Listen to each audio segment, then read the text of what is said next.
Hace unos 4.000 o 5.000 años atrás, en los valles, quebradas y punas del noroeste, se produjo un lento pero trascendente cambio en las comunidades originarias.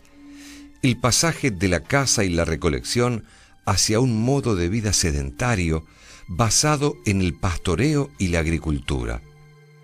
Que probablemente ha sido uno de los cambios más radicales que ha tenido la sociedad humana, diría en todas partes del planeta, este tránsito entre un modo de vida móvil y basado en el consumo de lo que la naturaleza te ofrece, a un modo de vida basado en la explotación intensiva de un territorio y la producción un poco de lo que uno necesita para la subsistencia. La primera forma de producción está relacionada con el pastoreo, a diferencia de otros lugares del mundo donde la agricultura parece ser la primera forma de producción de alimentos y la que suscita cambios más revolucionarios en los modos de vida. Acá el pastoreo, a través de la domesticación de la llama, y en lugares más al norte, en los Andes, de la alpaca, ha sido el primer cambio hacia la producción de alimentos en estos lugares. Hace unos 3.000 años, este nuevo modo de vida ya estaba difundido por todo el noroeste. Las comunidades se habían establecido en aldeas permanentes. Eran pastores de llamas, cultivaban la papa, la quinoa, habas y la principal planta americana, el maíz. Este tránsito al sedentarismo implicó nuevas posibilidades para la exploración de diversas tecnologías, como la metalurgia, la fabricación de cerámica, la textilería y el trabajo de la arquitectura, por ejemplo, etc. Tecnologías que no fueran conocidas por el cazador, tal vez algunas de ellas, pero que no se complementaban con un modo de vida móvil. Grandes monolitos con animales y rostros humanos grabados sobre su superficie nos han llegado como testimonio de sus creencias.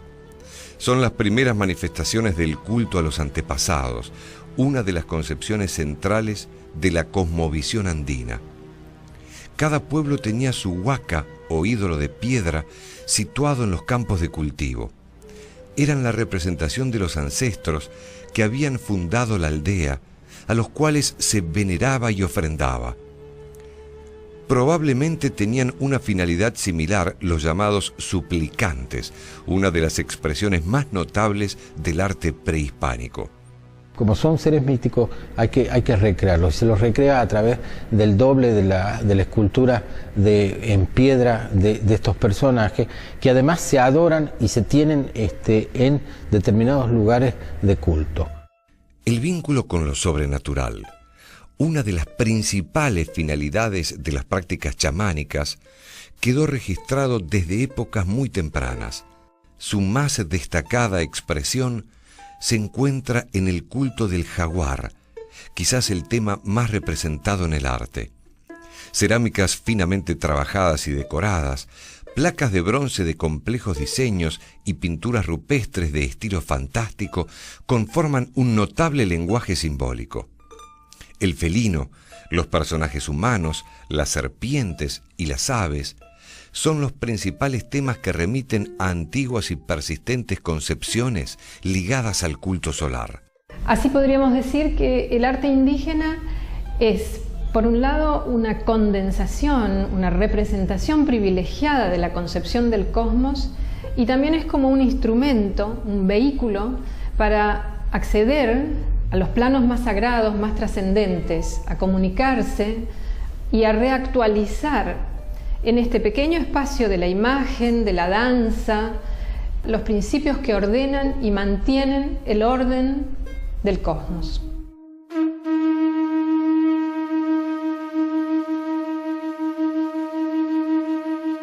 La dinámica de esta gran región estuvo basada desde tiempos remotos en el intercambio de bienes provenientes de diversas franjas ecológicas. Las caravanas de llamas eran las encargadas de realizar ese intenso tráfico que permitía a las distintas comunidades complementar sus economías.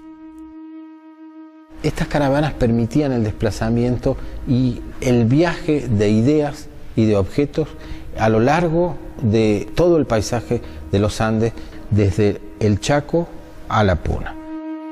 Antes de la llegada de los españoles ha habido una convivencia propia, un intercambio sobre los alimentos. Los hombres que trabajaban en los valles subían hasta las altas cumbres, donde los hombres que eran pastores, además eran alfareros y además eran cuidadores de animales.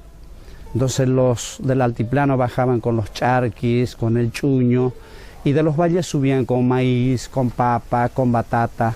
Esos intercambios eran justamente en cada época, eso es el llamado para nosotros, es yamqui, llamado como el trueque.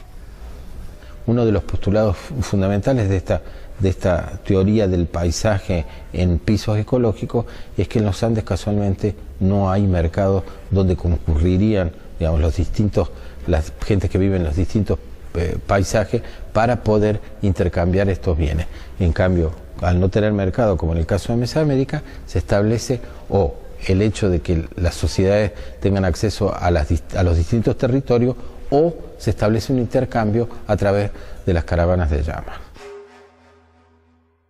Poco antes de la llegada de los conquistadores españoles, se desarrolla el último capítulo de esta parte de la historia indígena, la incorporación del noroeste al estado incaico.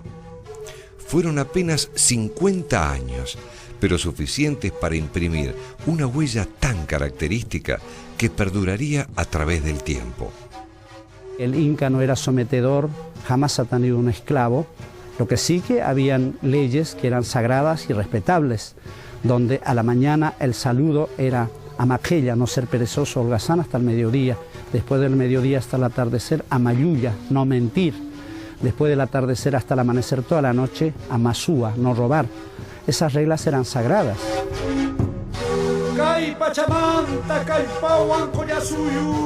Entonces, bajo ese respeto, el Inca lo que ha hecho es armar y fundar una gran confederación. Por eso se llama Tahuantinsuyo. Tawa es 4, Intiges del Sol, Suyo son regiones, las 4 regiones del Sol. Eso es el Tahuantinsuyo.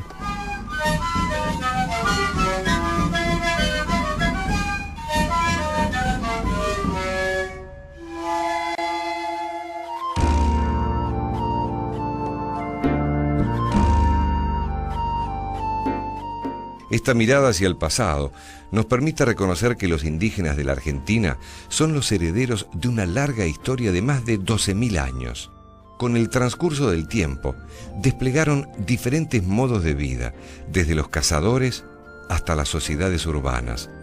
Se adaptaron a diversos ambientes ecológicos y finalmente conformaron un mosaico de gran riqueza cultural con el que se encontraron los europeos en el siglo XVI. Lo que eran las culturas al siglo XVI, en lo que hoy es Argentina, de alguna manera participaban de toda una serie de formas de vida que se daban en el resto del continente, y especialmente de la porción sudamericana.